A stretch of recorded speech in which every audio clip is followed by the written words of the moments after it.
Արդեն 4 տարի Փյունիկ զարգացման կենտրոնի ցուցասրահում արվեստագետներն իրենց աշխատանքներն են ներկայացնում արվեստասեր հանրությանը։ Ես որպես լրագրող առիթ եմ ունեցել մասնակցելու այստեղ տեղի ունեցած գրեթե բոլոր ցուցահանդեսներին։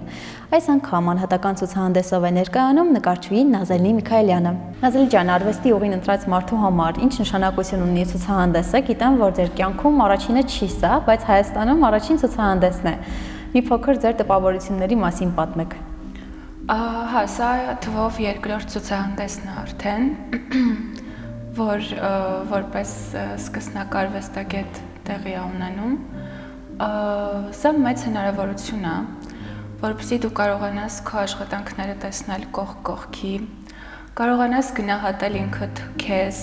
քո բանավեճերը, քո մեջ, հասկանաս որ փուլում ես եւ կարողանաս լսել կարծիքներ, որը եւս շատ կարեւորում եմ ու առաջ շարժվեց ամենակարևորը։ Առաջարկը եղել է Փյունիկ զարգացման կենտրոնի տնօրենի կողմից, ինչի համար ես շատ շնորհակալ եմ, որովհետեւ ցանկացած ցուցահանդես դա քեզ համար հնարավորություն է տեսնելու քո աշխատանքները, հասկանալու դու որ փուլի վրա ես, ինչ կարող ես անել եւ Փյունիկ ցուցասրահը եւս հնարավորություն է ստեղծում երիտասարդ արվեստագետներին ներկայանալու ու իրենց աշխատանքները ներկայացնելու։ Պատմեցիք, որ Փարիզում եք ցուցահանդես ունեցել, դա շատերի երազանքն է, ես գիտեմ, շատ արվեստագետների երազանք է։ Ինչպես ստացվեց դա, ինչպես հաջողեցիք Փարիզում ցուցահանդես ունենալ։ Փարիզում լինելը առհասարակ եւ եվրոպական մշակույթը ուսումնասիրելը թե առաջ եւ թե հիմա շատ հետաքրքիր էր, ինչը շատ մեծ փորձ էր առաջին հերթին եւ ինչպես նշեցիք նաեւ երազանք էր, որովհետեւ ես կարծում եմ, որ կրթվելը դա միայն ինչ որ ուսումնական հաստատությունում սովորել չի, պետք է նաեւ շրջագայել տեսնել, ուսումնասիրել ու հասկանալ քո մասնագիտությունը ինչ երանգներ ունի։ Ու Փարիզում ցուցահանդեսը շատ մեծ փորձառություն է եղել ինձ համար, որովհետև երբ որ դու անդադ ինքդ քո հետ կռիվների մեջ մտածում ես քո աշխատանքները ինչպես կդիտվի մարդկանց կողմից, ինչ արձագանք կունենա ու տեսնում ես, որ աշխարհի տարբեր ծայրերից հավաքված մարդիկ գնահատում են քո աշխատանքը, հավանում են, ինչ-որ բաներ են տեսնում այնտեղ, որ դու ցանկացել ես փոխանցել, դա, չգիտեմ, շատ մեծ երջանկություն է արվեստագետի համար ու նաև կարևոր է շատ, որ քո անվան կողքին նաև քո երկրի անունն ես դու ներկայացնում, որովհետև բոլորը հարցնում էին որտեղից եք եւ Փարիզում երբ որ ասում ես Հայաստանից ես, դա էլ իրենց համար շատ հետաքրքիր է ու ոնց որ ուրախություն լինի, էլի։ Ես գիտեմ, որ ուրիշ մասնագիտություն ունեք նաեւ, բայց ոնց որոշեցիք ինչ որ պահի ճանապարհը շեղել դեպի նկարչություն, թեև շատ հեռու չէիք արվեստից, բայց ամեն դեպքում շեղվել դեպի նկարչություն եւ այս ոլորտում ստեղծագործել։ Ոնց ստացվեց այդ որոշումը։ Դա երևի ամենաակտուալ հարցն է, որ ինձ էս վերջին մի 4 տարին տալիս են, ինչպես ստացվեց, որ ռեժիսորի մասնագիտությունից անցար նկարելուն։ Ես սովորել եմ Թատերական ինստիտուտում, ռեժիսորադերասանական կուրսում, շատ հիանալի տարիներ եմ ունեցել եւ շատ եմ սիրում իմ մասնագիտությունը ու ես, այսպես ասած, գործող եմ եղել ու միշտ ստեղծագործական պահերը եղել են, բայց ավարտելուց հետո, որոշ շրջան հետո, ինչ-որ զգացողություն կար, որ պետքա, չգիտեմ, մենակ ստեղծագործել, որովհետև ռեժիսուրան ինքը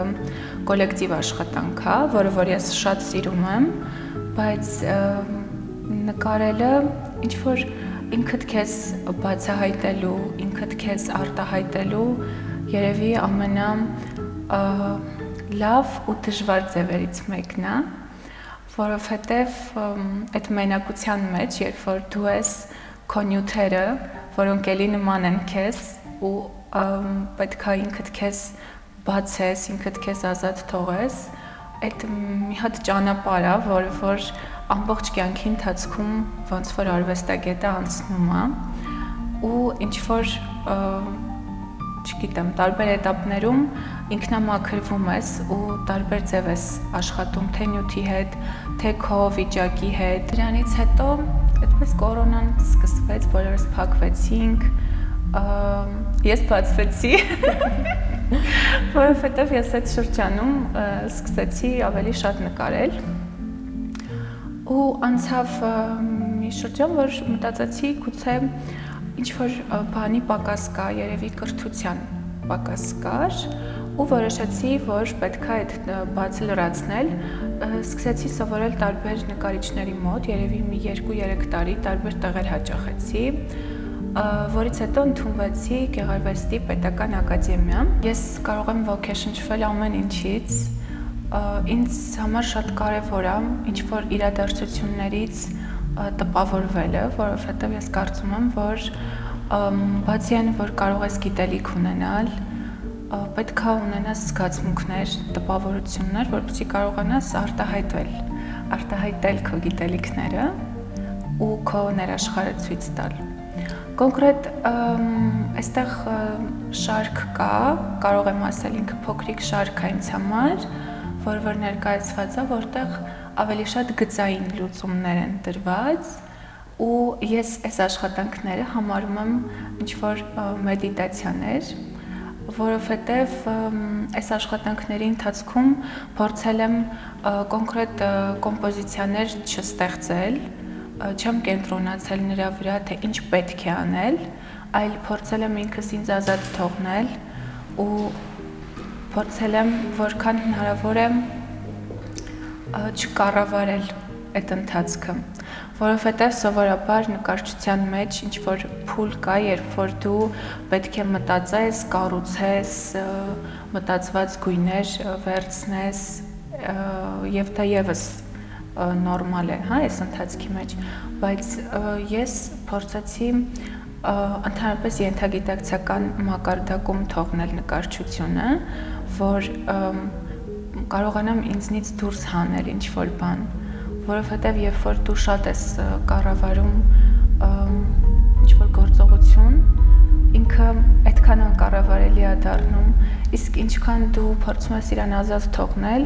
այդքան ինքը ավելի ծավալուն է դառնում ու հնարավորություն է ունենում արտահայտվելու ու լիարժեք է լինում։ Ցանկացած աշխատանք հանրությանը ներկայացնելիս կարծում եմ արվեստագետը պետք է պատրաստ լինի ինչպես դրական, այնպես էլ բացասական կարծիքների։ Ինձ հետաքրքիր է, դուք որքանով եք պատրաստ լսել ինչպես դրականը, այնպես բացասականը, որովհետև ցուցահանդեսին վստահաբար շատ մարդիկ են հյուր գալու, դիտելու եւ շատ կարծիքներ եք լսելու։ Ես շատ բաց մարդ եմ, այդ առումով ինձ համար շատ նորմալ է թե վատ, թե լավ կարծիքը, ես փորձում եմ վատի մեջ էլ գտնել ինչ-որ բան, որովհետև նորմալ է, երբ որ շատ մարդկանց քո արվեստը կարող է դուր չգալ քո հագուստը, քո տեսքը, ամեն ինչը, այսինքն դա կառավարելի process չի, բայց շատ կարևոր է, որ մարդիկ կարողանում են կարծիք հայտնել, որի մեջ կա քննադատություն, որը հնարավոր է ինչ-որ ձևով քեզ կարող է օգնել, դու կարող ես ինչ-որ բան քաղել այդ կարծիքից, ոչ թե ուղղակի որ դա վատն է, չնայած որ ես ընդունում եմ նաև այդ կարծիքը, հատկապես այն մարդկանց կարծիքը, որոնց դու որպես մասնագետ շատ ես սիրում, շատ ես հավանում իրենց աշխատանքները, իրենց կարծիքները լսելը առավելապես կարևոր է։ Ես ունեմ ընկերներ, նկարիչներ, արվեստագետներ, տարբեր ոլորտների, ովքեր որ պարբերաբար, երբ որ տեսնում են իմ արածները, ինչ որ կարծիք հայտնում են ու հիմնականում դրական է լինում, որը որ ինձ շատ ոգևորում է, անկեղծ ասած։ Ցուցահանդեսը վերնագրված է էքսպերիմենտ, պատահական չի, որովհետև այստեղ վերջին 1 տարվա իմ աշխատանքներն են ու այս 1 տարվա այդ շրջանը մի քիչ էքսպերիմենտալ է եղել իմ կյանքում, տարբեր փոփոխություններ են եղել, եթե նայեք դուք նկարների տարբերություններն էլ կզգաք։ Քանի որ էքսպերիմենտներից խոսեցինք, ինձ հետաքրքրում է, որքանով եք փոփոխական դուք, այսինքն թե ձեր կյանքում, թե արվեստում այսպես հստակ գծեր ունեք, որոնցով առաջնորդվում եք, թե հաճախ այնտեղ փոփոխությունների եք դիմում։ Շատ լավ հարց է։ Ես ընդհանրապես այնպիսի մարդ եմ, որ սիրում եմ անդադ փոփոխություններ, սիրում եմ անդադ նոր բաներ բացահայտել, նոր բաներ իմանալ, եւ երբեք չունեմ հստակ տրամադրություն, անկեղծ ասած, ու իմ բոլոր շրջապատի մարդիկ ինձ միշտ ասում են, ինչքան փոփոխական է քո տրամադրությունը, ու ես կարծում եմ այդ տատանումները կապված են այդ ներքին ինչ-որ բաների հետ, որը որ նորմալ է, ես ընդունում եմ ինձ տենց, ես շատ հակասական մարդ եմ, ես չգիտեմ, դա արտահայտվում է աշխատանքներում այդ հակասականությունը։ Բնականաբար արտահայտվում է ամենասկզբի պահից, երբ որ ես վերցնում եմ ինչ-որ նյութ ու պետք է ստեղծագործեմ, հենց այդ պահից էլ չեմ ուզում ստեղծագործեմ ու ամենաշատն եմ ուզում ստեղծագործեմ ու այդպես մինչև վերջ, երբ որ ես հասկանում եմ արդյոք ավարտվել է, չէ, չի ավարտվել այդ աշխատանքը ու տենց լիքը բաներ գնում են աղբ, որովհետև ես ինքս շատ եմ հակասում, հա։ Իսկ այս ամենի հետ մեկտեղ ինչ միջավայր է ձեզ պետք ստեղծագործելու համար, օրինակ, գիտեմ, արվեստագետներ, ովքեր երաժշտություն են նախընտրում, բնություն են նախընտրում կամ ինչ-որ հատուկ բաներ կան, որ նախընտրում են իրենց արվեստանոցում ունենալ, որպեսզի նպաստի իրենց աշխատելուն, ստեղծագործելուն։ Ձեզ ինչ է պետք ստեղծագործելու համար։ Ստեղծագործելու համար ինձ պետք է ներշնչվել, որովհետև ես իմ համար ամենակարևոր բանն է ներշնչանքը, տպավորվել է ինչ-որ բաներից, մարդկանցից, զրույցից, երաժշտությունից կապ չունի։ Ես կարծում եմ մարդու առաքինությունը հենց նաև դրանում է կայանում, որ քեզ տրված էներգիայի մի մասը դու կարողանաս քեզնից տալ ուրիշներին ու եթե դա կարող ես անել, չգիտեմ, արվեստի ձևով, պետք է անես արվեստով, եթե կարող ես անել խոսքով, պետք է անես խոսքով, այսինքն կարևոր այն է, որ այդ շրջանառությունը էներգիայի, որ դու ստանում ես ամեն օր, դու կարողանաս կիսել ու ինքդ քեզնից ինչ-որ նոր բան ստեղծես աշխարհի համար։ Որքանով է կարևորում արվեստագետի կամ ընդհանուր հենց այս ոլորտին անդրադառնանք նկարչի կրթված լինելը։ Ես կարծում եմ, որ կրթությունը իր դերն ունի, բայց պատմությունները տարբեր են լինում եւ կան շատ պատմության մեջ կան արվեստագետներ նույնիսկ, ովքեր որ կրթություն չեն ստացել, բայց ստեղծագործել են եւ դա օրինակ է վառ, որ հնարավոր է առանց կրթության ստեղծագործել, որովհետև չգիտեմ, ավելի շատ դու պետք է հավատարիմ մնաս քո ներքին ձայնին ու կարողանաս հավատալ ինքդ քեզ ու քո ներքին ձայնով առաջ շարժվել։ Իսկ եթե զգում ես, որ պետք է կրթությունը, ինչ-որ բացեր կան, որ պետք է լրացնել, կարծում եմ, ես դեմ չեմ կրթությանը, բայց ավելի կողմ եմ, որ կարողանաս ինքդ քեզ լսել։ Ինքնակրթվելու տարբերակն եք, այսինքն առաջարկում։ Հա, իհարկե, հիմա 21-րդ դարում շատ զարգացած է ամեն ինչ եւ կրթվել կարող է լինել նաեւ շրջագայելը եւ տարբեր աշխատանքներ տեսնելը։ Կրթվել կարող է լինել այն, որ դու չափազանց շատ հետաքրքրված ես քո մասնագիտությամբ, որովհետև երբ որ դու հետաքրքրված ես, անհնար է, որ դու չգտնես թե նյութեր, թե մարդկանց։ Կարևորում եմ նաև շատ միջավայրը, որտեղ ես դու գտնվում, ինչպիսի մարդիկ են քեզ շրջապատում, եւ դա էլ ինքնաբերաբար ստացվելու է, եթե դու ներքուստ զգում ես, որ կարող ես այդ ուղով գնալ, հավատում ես քեզ այդտեղ։ Արվեստագետներ կան, ովքեր դասավանդում են արվեստի բուհերում, շատ լավ, որոնցից կարելի է ոգեշնչվել, սովորել ամեն ինչ եւ դա եւս ինչ-որ մի ձև է ու շատ հզոր աշխատանքներ կան, որոնք արվում են հենց այդ սովորելու ընթացքում։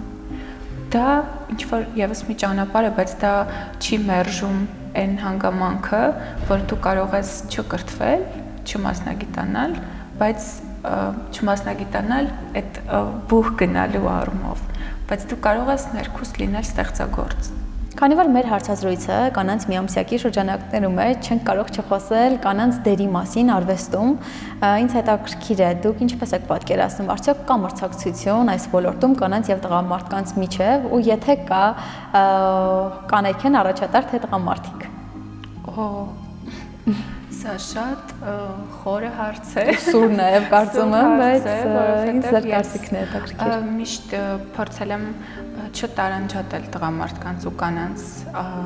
հատկապես նկարչության մեջ, որովհետև սա մտքի ինչ-որ հոգևոր վիճակների, տրամադրության, զգացողությունների արտահայտման արվեստ է, ու այստեղ միշտ փորձել եմ ինքս ինձ հիմա հակասելու եմ, որովհետև համ ես տեսնում եմ այդ տարբերությունները, որովհետև process-ի մեջ եմ տեսնում ուսանողների աշխատանքի ընթացքի մոտեցման, ու համ էլ մտածում եմ, որ այդ մաքուր արվեստը ինքը չունի սեր, ինքը սենց կա եւ վերջ, բայց վերջին շրջանում հետաքրքիր է, որ ես ինչքան գործեր հավանում էի, հետո իմանում էի, հետաքրքրվում էի, տեսնեի, որ կին է նկարիչը, ստեղծագործողը, ու հետաքրքիր է, որ ես այսպիսի մի տեսանկյուն եմ ինձ համար առանձնացրել, տղամարդկանց արվեստում ես ճշգրտություններ եմ տեսնում, հանճարեղ ճշգրտություններ, այսպես ասեմ, որ չնեղացնեմ ոչ մեկին, իսկ կանանց արվեստում ես ազատություն եմ տեսնում, որը ինչ-որ սկիզբ ու վերջ չունի, հատուկ մտածված ու գծված պլան չունի, ու այդ ազատությունը ինձ ավելի է դուր գալիս եւ նախանձում եմ այդ ճշգրտությանը, որը որ ունեն տղամարդիկ արվեստում։ Գիտեմ, որ շատ հեշտ չի արվեստագետի համար նկար վաճառելը եւ այլն, բայց նաեւ ինչ էներգիա կարող են ստանալ մարդիկ ձեր նկարներն իրենց տանը, աշխատասենյակում կամ միջասենյակում կամ ցանկացած անկյունում ունենալով։ Ես հավատում եմ այն մտքին, որ նկարներն ինչ որ էներգետիկա են կրում իրենց մեջ ու նաեւ տալիս են այդ էներգիան կամ գուցե նաեւ վերցնում են։ Ձեր նկարներս ձեզ ինչ էներգիա են տալիս, ինչ են փոխանցում։ Շատ կարևոր է արվեստագետի համար, որ իր աշխատանքները ուղղակի չլինեն արվեստանոցում, որովհետև կարևոր է, որ իրանք ապրեն ինչ-որ այլ մարդկանց հետ ու այլ մարդկանց փոխանցեն այդ էներգիան։ Իմ աշխատանքներում ինձ թվում է շատ լավ կլինի, որ ով որ կհավանի ու կփորձի դա ձեռք բերել, ինքը իրան տեսնի այդ աշխատանքում, որովհետև մենակ այդ դեպքում կլինի այդ անկեղծ վիճակը, էլի, կարող են ներդաշնակություն գտնել, կարող են ինչ-որ այլ կարծիք գտնել, հետաքրքրություն գտնել, շարժում գտնել իմ աշխատանքներում։ Ես կուզեմ, որ երիտասարդ նոր սկսող արվեստագետները, իրենց ճանապարհը նոր սկսող արվեստագետները ավելի դուրս գան իրենց առաջ դրված այդ սահմանափակումներից ու փորձեն ավելի շատ ուսումնասիրել, ավելի շատ ռիսկերի դիմել, ավելի շատ իրենց ուսումնասիրեն, իրենք իրենց բացահայտեն, իրենք իրենց հետ փորձեն հաշտվել, փորձեն իրենց հետ կռվել, փորձեն իրենցից վերցնեն ամեն ինչ, որովհետև մեր մեջ, յուրաքանչյուրիս մեջ բոլոր գիտելիքները կան, ուղղակի հասնելն է դրան դժվար ճանապարհ, բայց հենց այդ ճանապարհն է, որ դարձնում է քեզ հենց։ Ու կարծում եմ պետքա շատ նայեն, ուսումնասիրեն, չսահմանափակվեն այն ինչ որ իրանց տալիս են միայն դրանով, հա, պետքա գնան ու վերցնեն այն, ինչ որ իրանք են ուզում։